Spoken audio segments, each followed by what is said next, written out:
बदायूं में मंगलवार को उत्तर प्रदेश के मुख्यमंत्री योगी आदित्यनाथ प्रबुद्ध जन सम्मेलन के कार्यक्रम को संबोधित करने जनपद में पहुंचे, जहां उन्होंने अपने संबोधन में कहा कि ये लोकसभा चुनाव माफिया राज बनाम कानून के राज के बीच का चुनाव है। वहीं मुख्यमंत्री योगी आदित्यनाथ ने बदायूं के प्रबुद्ध सम्मेलन में कहा कि ये चुनाव माफिया राज बनाम कानून राज, भ्रष्टाचार बनाम ईमानदारी, स्वार्थ का परिवार बनाम मोदी के परिवार के बीच का चुनाव है। आइए जानते हैं खबर विस्तार से।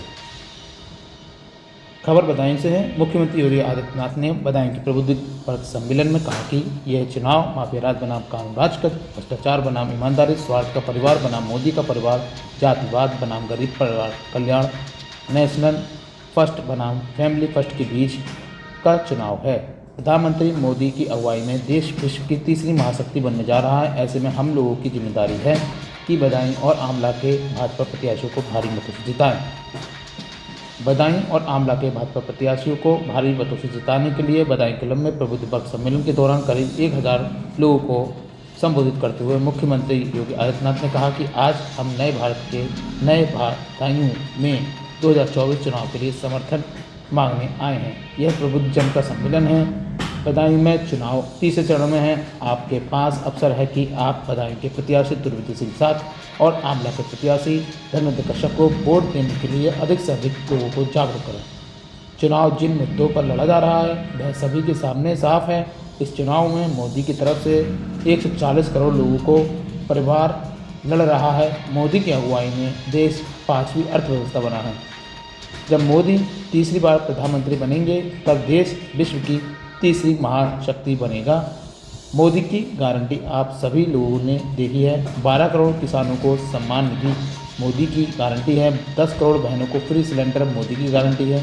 वहीं 80 करोड़ गरीबों को फ्री राशन मोदी की गारंटी है। गरीबों को फ्री इलाज मोदी की गारंटी। भव्य राम मंदिर का निर्माण भी मोदी की गारंटी है।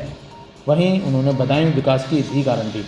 अपने भाषण के दौरान मुख्यमंत्री योगी आदित्यनाथ ने कहा कि बदायूं में भी विकास हो रहा है। पीलीभीत से आते समय देखा कि गंगा एक्सप्रेसवे का तेजी से निर्माण कार्य हो रहा है। यह बदायूं की तस्वीर बदल देगा। भारी संख्या में लोगों को इससे रोजगार भी मिलेगा। बदायूं की जनता 3 घंटे में दिल्ली और प्रयागराज पहुंच जाएगी। एक्सप्रेसवे के निर्माण से औद्योगिक विकास को भी गति मिलेगी। उन्होंने कहा कि तीसरी बार मोदी प्रधानमंत्री बने तो बदायूं में और अधिक विकास होगा। अब वहीं जनता चुस्त माफिया पस्त, माफिया राज पर चोट करते हुए योगी आदित्यनाथ ने कहा कि बदायूं के लोगों से ज़्यादा माफिया के जुल्म को किसने झेला है। अब यूपी बदल चुका है। अब यूपी में जनता चुस्त है, माफिया पस्त है। सपा बसपा और कांग्रेस के समय में यह संभव नहीं था। ऐसे ही ताज़ा तरीन खबरें पढ़ने के लिए और हमसे जुड़े रहने के लिए देखते रहिए अमर प्रभात। मैं संवाददाता आकाश सक्सेना, अमर प्रभात, बदायूं। धन्यवाद।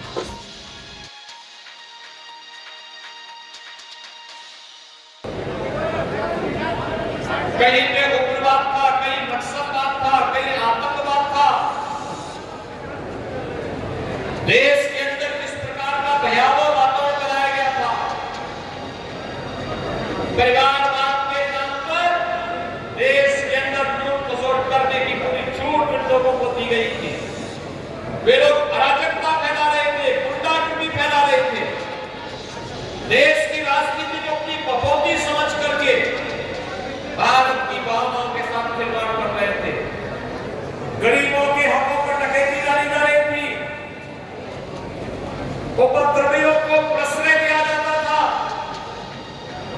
और देश के अंदर जब कोई आस्थावान राम जन्मभूमि के बारे में कहता था, उस पर लाठी डंडों से प्रहार करके उसकी मुंह को, उसकी आवाज को बंद करने का काम होता है। बहनों और भाइयों, इन 10 वर्षों में आपने देखा होगा दुनिया के अंदर प्रधानमंत्री मोदी जी के नेतृत्व में भारत का सम्मान बढ़ा है। सीमाएं सुरक्षित हुई है। आतंकवाद, उग्रवाद और नक्सलवाद समाप्त हुआ है और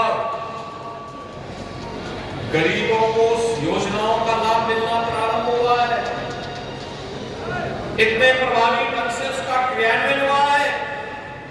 क्या आप देख सकते हैं हर गरीब को राशन मिल रहा है,